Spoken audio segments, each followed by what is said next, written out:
Sex, life, and tech. If you're 21 or 101, we love them all. Welcome to Age Blind with Nancy AF. Hey, boys and girls, welcome to Age Blind, where the date on your birth certificate means shit. And we talk about what we have in common rather than what divides us. And I'm recording from a place called the Whisper Room on the lower level of the East Hampton Public Library, where I spent many nerdy days in my youth reading about everything from the history of the filmmaking business to all kinds of raunchy, age-appropriate fiction novels when I was a kid. So it's very fitting that we're all here today because we're talking about one of my favorite topics, which is Long Island, as the locals pronounce it, but it is Long Island. And living in Arizona now, I get all kinds of weird questions about what is Long Island? What is it comprised of? Where is Montauk? How long is Long Island? Does everybody really talk with that accent? And most importantly, I think because of reality TV, everybody's got kind of a bougie sense of what the Hamptons is. And as someone who's been coming out here since I was a wee child, and my parents actually honeymooned at the Montauk Manor in 1952, I remember the Hamptons long before they were the Hamptons. So anyway, let's just quickly go around the room. For those of you who are watching, you can see us all. And if you're just listening, we will try to describe things so you're not missing out. And I'm going to start with one of the people I've known the longest out on Long Island, which is Dawn Watson. So hit it, Dawn. How do you know me and what do you do? Hey, Lori. Hey, Nancy. Jesus, I was looking at Oh, no. Yeah, we've known each other for 20 years. Hey, Lori. That's crazy. Nancy and I have known each other since we both were doing some work for one of the most talked about and controversial builders and developers on the entire East End. And we were fast friends, and we have been friends for 20 some years. And my nickname for her is Lori now. Lori, you go next. So yeah, Lori Miller, LGC Interior Design. And Nancy and I met when I tried to sell her window treatments and we just became friends instead. So yes, and she was referred to me by the manager, sometimes bartender at the East Hampton Grill, because bartenders know everything. And I'm like, I need everybody. new shades. Who should I call? And Lori is both an interior designer and a therapist, which is a very interesting combination. Vanessa, next. Hi, everyone. I'm Vanessa Gordon. I'm the CEO of publisher of East End Taste, and I'm an event planner, coordinator, and producer based in the Hamptons full-time. And I met Nancy through our networking circle of those in PR, marketing, and media. Cool. Olivia. Hello, I'm Olivia Howell. I am the CEO and co-founder of Fresh Starts, which is the world's first divorce registry and the premier divorce support network of experts. I'm from Huntington. My parents and grandparents are from Long Island, so long-time Long Island family. And I feel like I've known Nancy for 20 years on social media and all the PR circles and everything, and I'm psyched. And last but not least, my newest friend in the podcast. Hey guys, my name is Malachy Michnik. I'm CEO of Burned, which is a sunscreen and skincare company. I met Nancy because I asked my PR person, Jess, shout out Jess, to help me find people on Long Island. I grew up here, my family's from out here, and wanted to really make a mark on the place that I grew up. So new friend, fast friend, and I'm excited to be here. Thank you, Nancy. Well, thank you. Great group. Very eclectic. As I said in the note when I invited everybody, we've got very, very different professions. My day job is I'm a content creator and writer and started this podcast a couple of years ago. It had originally had a different name, but the focus is really, as I said, to find things that people have in common. And what we all have in common is we all have very strong connections to the island that is Long. So let's talk a little bit again. People will always say to me, oh, you don't have a Long Island accent. Or, is the Hamptons really as bougie as we see on TV? So Dawn, why don't we start with you? What are some of the things that people get wrong about about Long Island? And what are the things that they get right? Long Island is I'm a real estate agent, by the way. I'm with SERHANT. Long Island is a very expensive place to live. It is in the Hamptons, particularly where I live and where Nancy and I met, is a luxury market. But not everyone who lives here is a millionaire or a billionaire. And as a matter of fact, there are lots of people here who are just kind of treading water financially, particularly now. And actually, my biggest client base are regular people who need to sell here because they've been priced out, and I help them become millionaires and multimillionaires somewhere else. But yeah, it is bougie, and there are lots of bougie people here, but there's also lots of regular people, and there are lots of people who can't afford to live here. So yes, it's glitz and glamour, but it's also, regular.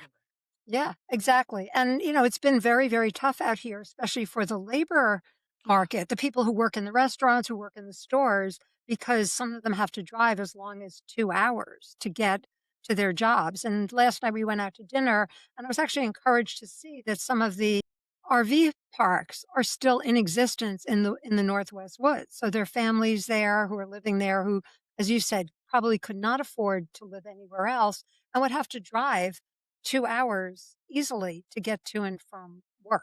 But Long Island is very eclectic, lots of different socioeconomic groups, lots of different ethnic backgrounds. So the Hamptons it's kind of bougie, but not all bougie, especially if you visit off season. So Lori, what about you? What are some of the myths and the facts of Long Island? So I'll start with the accent because I didn't think I had one until I started voice texting into my phone and reading it back. And I was like, oh my God, we totally have a Long Island, or at least I do have a Long Island accent for sure. But like Dawn, yeah, we have our, bougie clientele, but most of my clientele is more, middle class. They want, their homes to be nice. They want their offices to reflect, I guess, their brand, or, have people feel comfortable. And, they don't have excess to spend. And we work within, reasonable budgets. I'm not going to tell you I'll get a sofa for $1, but, and with my background, I really want people to love their spaces. So it's kind of, we're not serving the bougie very often. It's more that middle class, upper middle. And Olivia, I know that the divorce rate for New York it was between 50 and 70%.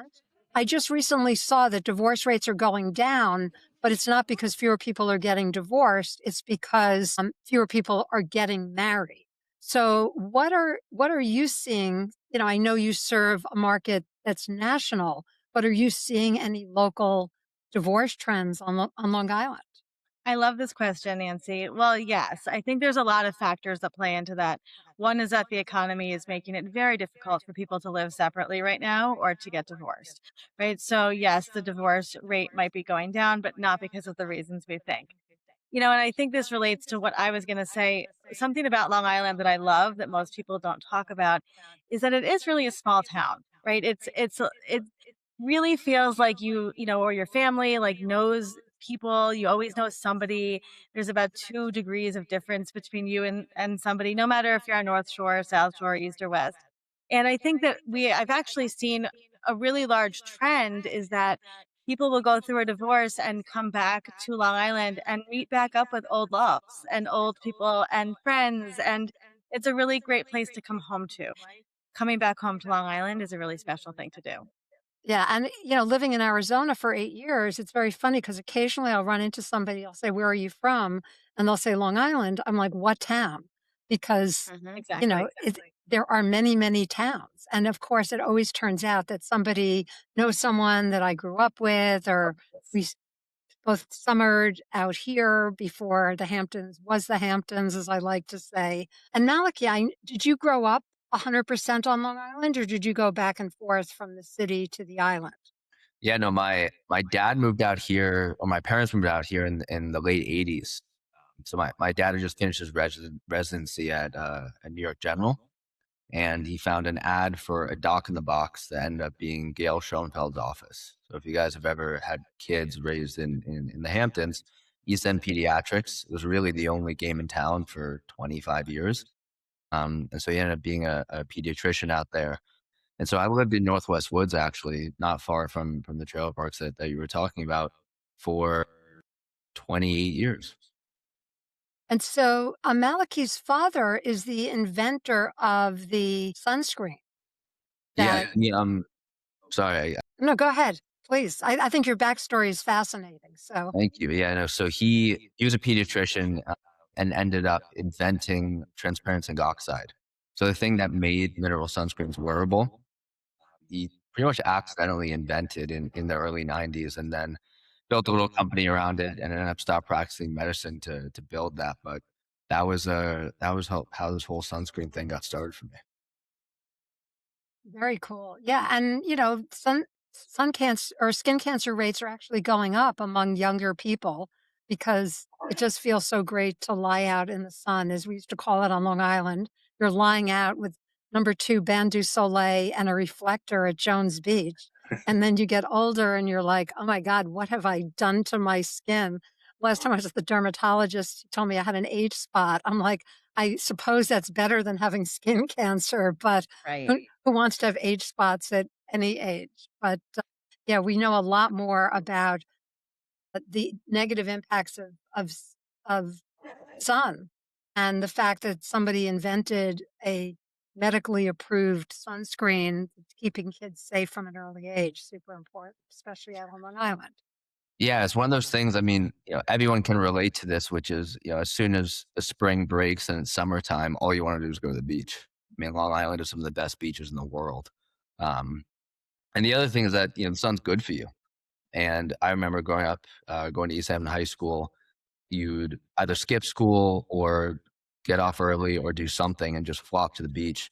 And the point of it is, don't not go to the beach. Don't not go have fun in the ocean, surfing, fishing, whatever it is. Just don't be an idiot.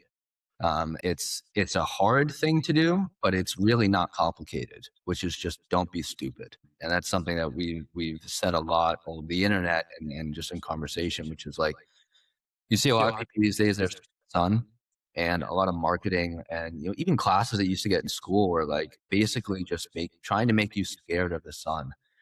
And whether that was with drugs, abstinence, or whatever it was, telling kids not to do something doesn't work. We're trying to educate them on what the result of that is 40 years later also doesn't work. But saying something to the effect of like, this isn't great for you, go have fun, just be safe, don't be a moron. That's a much more compelling message than this be terrified of something or just never do something.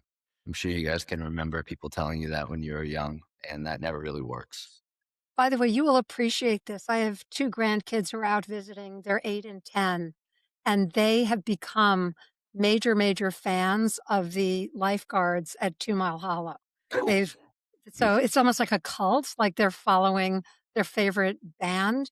But, that's apparently a thing now for kids, that they aspire to be lifeguards at the East Hampton beaches when they grow up. So, Well, I mean, I was a lifeguard not because I was overly moved by the idea of saving lives. I was a lifeguard because I want to get paid to hang out on the beach. And that's definitely something to aspire to when you're in high school.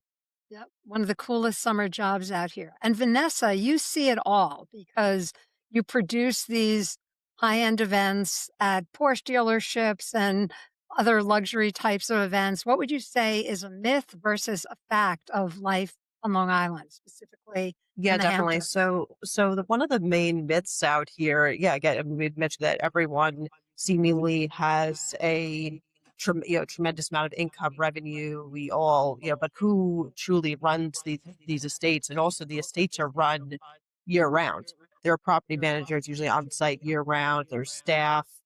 And also too is this facade of this sense of entitlement that I see out here year after year, that everything, the red carpet's rolled out, and just because you are a name, somehow there's some sort of an entitlement. Oh, people could come to these events and they're invited, and they could, and you could bring a guest, and a guest could bring a guest. And I remind people, I love to give this example, the garbage disposal could cost thousands of dollars. Where do people think the garbage goes? The garbage bins the setup, breakdown, cleanup. So I'm very straightforward with my clients when they're like, well, I only have a budget of $5,000 for an event. I'm going, okay. What are we going to do? And what are we going to do that? And then I show them examples, clear cut examples of a breakdown of exactly what things cost. They don't put their eyes. They go, maybe this is not for me, or maybe this is not the time for this, or this is what I can do. So that's for me, at least in the event industry, one of the biggest things that I come across. Great. So, for all of our listeners and viewers, some of the takeaways that I've just heard is that Long Island is not really one island, it's multiple towns. That said, it sometimes feels like a very small town. We have beaches that are truly incredible, very different from the beaches on the West Coast, but all beaches are great beaches. And Lori, just very quickly before we wrap up, are there any trends that you've been seeing in terms of what people want in their homes or their offices and how that may have changed since the pandemic? So I guess super quick, where people were really looking for fast, like Wayfair type products, or now they're looking more for antiques, and flea markets are coming back. And it's really nice to see that people want quality over, something immediate. And that they're relishing all of those, like their grandparents' furniture, or I wouldn't say the avocado refrigerator, I'm not up there yet, but some of those really special appliances and different things. So, I mean, Smeg really got the handle on it quickly. So, Excellent. So, very, very quickly, before we wrap up, we have about 3 minutes to go. We're just going to quickly go around the room. Tell our listeners and viewers again, what you would like them to do after they've met you on the podcast and how they could find you. Dawn? Find me on Instagram at Dawn Watson Hamptons, same as Facebook. And I also have a website called dawnwatsonhamptons.com. So that's the easiest way. And my email apparently is right up on my picture. It's dawn@serhant.com. And because Dawn is still a little humble, even though she used to work in PR, she is the #1 SERHANT broker in the Hamptons and is super down to earth, again, proving that what you see on reality TV is not, in fact, reality. And if I were to buy or sell a home tomorrow, I would trust Dawn implicitly. So that's my endorsement, because she's no BS, keeps it real, and that's ultimately what you want when you're buying a house. And Olivia. Yes, you can find me at freshstartsregistry.com. It's always free to make a registry and browse the experts and get the educational support. And I offer free one-on-one Zoom calls for anybody who's considering divorce, or in divorce process, or post-divorce. We'll connect you with experts for free consults. And I'm Olivia Howell, all over the internet for a long time. Lori. So I used to be all over the internet for a long time, but then I keep getting hacked and Meta keeps taking me down. So please follow me at luxdesign.lgc. And if you're looking for a refresh or you are building a home, call me. Happy to. And be of Lori is also a assistance. therapist. So that's a unique combination, because getting divorced, buying, selling homes, downsizing can be traumatic and taxing. So who better to help you through that process than somebody who's been clinically trained? Thanks, Nancy. And Thank you, Nancy. Maliki. Yeah, go check us out at Burn Skincare. That's on Instagram and Facebook. And if you want to either check out our sunscreen or just learn something about skincare and sunscreen, you can find us at getburn.com. And the thing that I want people to know is just the sun is not scary. You need it. You should go out in the sun every single day that you can. It's not a fact of don't do something. It's just be a little smart about it. And it's BURND, no E. Yes. Our listeners and viewers can't spell. Function of East Hampton Public School education I can't spell. And Vanessa. Hi, everyone. Yes, you could find me at eastendtaste.com or on social media at eastendtaste. And my personal is Vanessa P. Gordon. Yes, and whenever I want to know where the trendy people are in the Hamptons, I'll just check out Vanessa's website. And thank you for inviting me to your events. Unfortunately, I haven't been able to go at all this summer, but one of these days. And you could find me at, obviously my YouTube channel, because you've probably found me already if you're watching or listening. And my marketing company is the OnSwitch, TheonSwitch, if you need help with marketing, branding, social media, AI training, all of the above. And my alter ego, who I launched when I turned 69, is nancyaf.com. The F standing for fearless, flawed, future focused, funny, maybe, or whatever you want the F to stand for. Very active on social media and more recently on AI. And I have finally achieved my life dream at the age of 70, which is I only work 4 hours a day and I take Fridays off. So if you want to know my secrets, you still have plenty of time before you hit 70, all of you. So I will happily share. And remember, no matter what you do or where you go, do not judge or assume anything because of somebody's age. It really has more to do with what's inside rather than the date on your birth certificate. So be age blind, be you, peace out.